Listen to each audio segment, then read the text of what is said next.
Hello दोस्तों, welcome to my YouTube channel daily Shiksha. दोस्तों, आज हम बात करने वाले हैं एक वैकेंसी के बारे में जो है बैंक में क्लर्क से रिलेटेड। अगर तुम भी बैंक में क्लर्क बनना चाहते हो तो ये वैकेंसी तुम्हारे लिए बहुत ज्यादा महत्वपूर्ण होने वाली।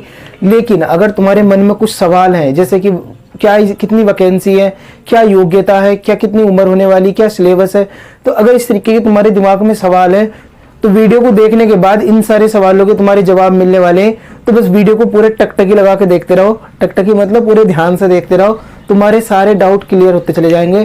तो लेक्चर की शुरुआत करते हैं। दोस्तों, IBPS जिसे बोलते हैं हम institute of banking personal selection, जैसे SSC में रिक्रूटमेंट करने के लिए, भर्ती करने के लिए स्टाफ सिलेक्शन कमीशन है ना।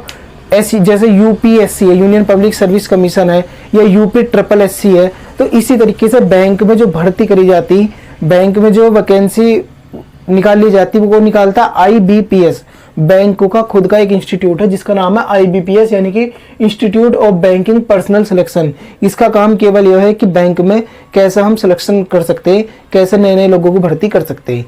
तो ये इसका काम है। तो ये ज्यादा इंपॉर्टेंट नहीं है। इंपॉर्टेंट यह है कितनी वैकेंसी, कितने पद है टोटल। तो 4045 पद है, बहुत सारे हैं। तुम्हें तो एक ही पद लेना, तो तुम्हें ज्यादा टेंशन नहीं लेनी। अपनी तैयारी अभी से स्टार्ट कर दो। अगर तुम चाह रहे हो कि मैं बैंक में क्लर्क बनूं, तो आज से ही, कल से भी नहीं, आज से ही अपनी तैयारी शुरू कर दो। और मेरा ये दावा, अगर तुमने तैयारी अभी से शुरू कर दी तो जब तक एग्जाम होगा तुम बहुत ज्यादा रिलैक्स फील करोगे और आराम से इस पेपर को निकाल कर ले जाओगे। तो अपनी फुल एनर्जी के साथ आज से ही तैयारी को शुरू कर दो। तो दोस्तों, पहले देख लो कि एप्लीकेशन, ये फॉर्म कब से फिल करे जा रहे हैं। तो एप्लीकेशन बिगिन कब से हो गई? 1/7/2023 से, यानी कि अभी तो भरे जा रहे, तो जाकर भर लो। अभी तुम जाकर भर लोगे, तुम्हारी चॉइस का सेंटर भी तुम्हें मिल जाएगा। और तुम्हें बता, बाद में जो है साइट में प्रॉब्लम हो जाती है कभी कभी। अगर तुम सोच रहे हो बाद में भर लेंगे, तो बाद में साइट में प्रॉब्लम हो जाती है, तो कभी कभी नहीं भरा जाता। फिर एग्जाम फॉर्म भरा गया तो चालान नहीं कटता, चालान मतलब इस तरीके से उसमें प्रॉब्लम होती रहती है साइट में।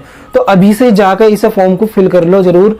तो लास्ट डेट क्या है? लास्ट डेट है 21/7/2023। इस फॉर्म को तुम 21 तारीख तक ही भर सकते हो, इसके बाद इसे तुम ना भर पाओगे चाहे कितनी कोशिश कर लियो।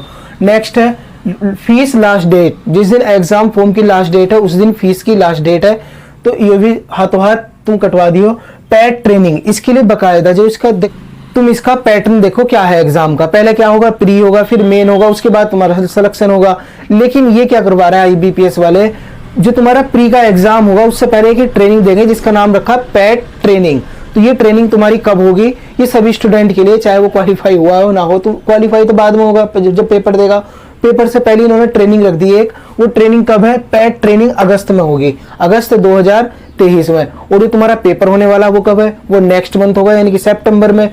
और इसका जो रिजल्ट है सितंबर के लास्ट में आ सकता, और अक्टूबर के शुरुआत में, अक्टूबर के बीच में, अक्टूबर के लास्ट में तुम्हारा जो इसका मेंस का एग्जाम है वो भी हो जाएगा। तो इसमें ज्यादा घबराने वाली बात नहीं है।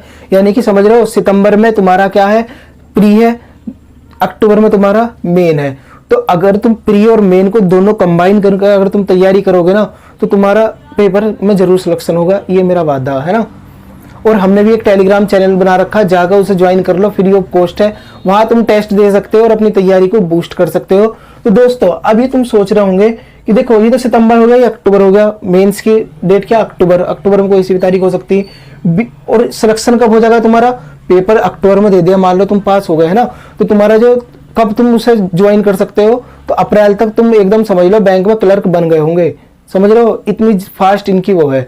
जैसे UPSSC होती, क्या दे दिया? पहले भर्ती दे दी, भर्ती देने के बाद ये नहीं पता पेपर कब होगा, पेपर होने के बाद ये नहीं पता रिजल्ट कब आएगा। ऐसा कुछ नहीं है।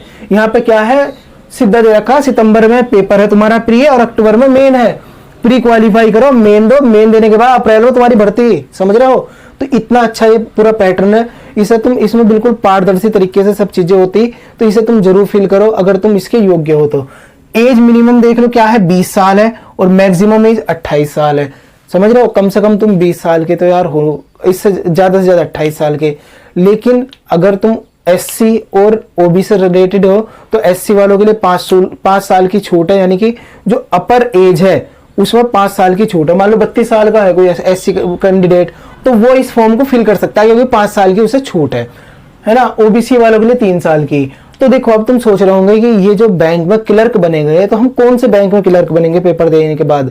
यानी कि हमने एग्जाम पास कर लिया, तो कौन से एग्जाम, कौन से बैंक में हम क्लर्क बन सकते हैं? तो bank of Baroda, Canara bank हो गया, इंडियन ओवरसीज बैंक हो गया, यूसीओ बैंक हो गया, बैंक ऑफ इंडिया हो गया, सेंट्रल बैंक ऑफ इंडिया हो गया, पीएनबी पंजाब नेशनल बैंक हो गया, Union Bank of India, Bank of Maharashtra, Indian Bank, Punjab and Sindh Bank. तो 2024 की अप्रैल तक तुम क्या होगे, इन किसी भी बैंक में क्लर्क बन गए होंगे, अगर तुमने सच्चे मन से और अपनी डिसिप्लिन के साथ तैयारी करके इस एग्जाम को दोगे तो निकाल के ले जाओगे, इतना भारी नहीं होता। जर्नल ओबीसी और ईडब्ल्यूएस, जो जर्नल ओबीसी और इकोनॉमिकल वीकर सेक्शन है, उन सब के लिए 850 रुपए का चालान लगने वाला। एससी एसटी और फिजिकल जो हैंडीकैप्ड है यानी कि पीएच 175 रुपए का चालान है उनके लिए, तो ये तो भरना ही है, तब जाकर तुम इस फॉर्म को फिल कर सकते हो। तो एससी एसटी पीएच 175 रुपए। थोड़ा सा ये बैंक के फॉर्म होते हैं ना, इनमें थोड़ा चालान थोड़ा सा मतलब ज्यादा होता, जो एसएससी हो गए या यूपी ट्रिपल एससी हो गए इनके मुकाबले, इसमें जो ये ड्राफ्ट रखते हैं थोड़ा सा महंगा है। देखो नेक्स्ट है इंग्लिश लैंग्वेज, 30 क्वेश्चन आएंगे 30 ही नंबर के और 20 मिनट तुम्हें मिलने वाली। ये प्री का मैं तुम्हें सिलेबस बता रहा हूँ। प्री ये क्या है, किसका सिलेबस है? प्री का। इंग्लिश लैंग्वेज का पेपर होगा, सिंपल इंग्लिश आती है, जैसे एक्टिव पैसिव हो गया, उसमें तुम्हें एरर ढूंढनी हो गई, डायरेक्ट इनडायरेक्ट हो गया, ये सारी चीजें इसके अंदर आती, तो ज्यादा भारी पेपर नहीं होता। न्यूमेरिकल एबिलिटी यानी कि मैथ आएगा तुम्हारा, 35 क्वेश्चन आएंगे 35 ही मिनट के 35 क्वेश्चन 35 नंबर के 20 मिनट में तुम्हें सॉल्व करने। जो बैंक के एग्जाम होते हैं ना, नॉर्मल इनमें एक चीज होती है कॉमन, जैसे तुमने एसएससी देखी, एसएससी में क्या होता कि मान लो तुम्हारे लिए मतलब टाइम रख दिया कि तुम्हें इंग्लिश के लिए, सपोज दैट इंग्लिश के लिए तुम्हें 20 मिनट मिली हुई, मान लो तुमने 15 मिनट में सॉल्व कर ली, तो 5 मिनट फालतू तुम मैथ में लगा सकते हो। लेकिन जो बैंक के एग्जाम होते हैं इनमें नॉर्मली ऐसा नहीं होता। 20 मिनट यहाँ पे इंग्लिश को लिखी तो केवल 20 ही मिनट में तुम्हें करना। 20 मिनट से अगर तुमने पहले कर भी लिया तो बैठे रहोगे, है ना, जब तुम्हारा दूसरा इसका सेक्शन खुलेगा मैथ का तब ही वो करोगे 20 मिनट में। तो ये इसकी कंडीशन है। नेक्स्ट है रीजनिंग एबिलिटी, 35 क्वेश्चन आएंगे 35 ही नंबर के 20 मिनट में तुम्हें सॉल्व करने। तुम ये सोच रहे हो यार 35 क्वेश्चन है 20 मिनट में सॉल्व करने, तो मैंने तुमसे अभी क्या बोला था कि आज से ही तैयारी कर दो। अगर तुमने आज से ही तैयारी करनी शुरू कर दी तो कुछ क्वेश्चन तो इसमें ऐसे होंगे जो तुम आंखों से ही सॉल्व कर लोगे, समझ रहे हो, पेपर क्वेश्चन को देखते देखते ही सॉल्व हो जाएंगे, उसमें टाइम ही लगने का। तो अगर तुम बार बार उसकी तैयारी करोगे, रिवीजन करोगे, तो ये टाइम भी तुमसे बच जाएगा, 15-15 मिनट में निकाल के ले जाओगे क्वेश्चन।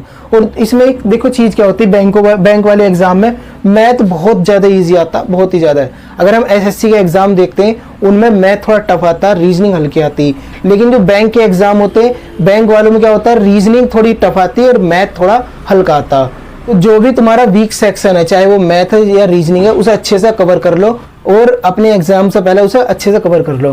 देखो ये तो हो गया प्री का सिलेबस, प्री का सिलेबस। अब देख लो मेन का, जनरल फाइनेंशियल अवेयरनेस, समझ रहे हो ये क्या है? तुम्हें बैंकों के बारे में छोटी मोटी जो जानकारी होती है, जैसे क्या हो गया फिजिकल डेफिसिएट हो गया, व्यापार घाटा सुना होगा तुमने ये, तो बैंकों के बारे में छोटी मोटी ये जो जानकारी है तुम्हें पता होनी चाहिए, क्योंकि तुम बैंक में क्लर्क बनोगे, बैंक के बारे में थोड़ी नॉर्मल जानकारी तो होनी चाहिए ना।